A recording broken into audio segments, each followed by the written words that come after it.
KwaNamatiwane from KwaNamatiwane's poems. Itholelo Mgquba.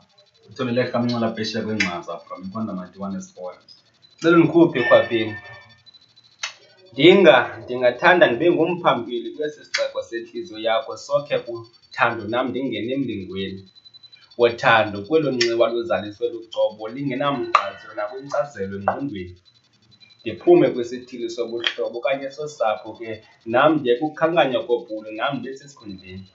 Ndiye kuhamba nocepheleza kuba eyam intliziyo inyangwa nguwe wena chiza lengcama liselonwabeni nakwinzulu zentlungu. Kwatsho kwasuka inkungu, kwatsho kwasuka Ndicela undikhuphe Khwapheni. Ndingathanda ukuzibona ndiphumile ngoba kaloku akumnandanga ukugangxeleka emngxunyeni. Mpelukazi uNomanzandonga ndicela sisele mfuleni emnye kungeka-ngeneleli isaphuselana gxebe isiphazamisi esizawundenza nditshicele eselweni. Ndonele kutsarhwa ndirhaxwa ngoba kaloku wena undibeke kusitheleni.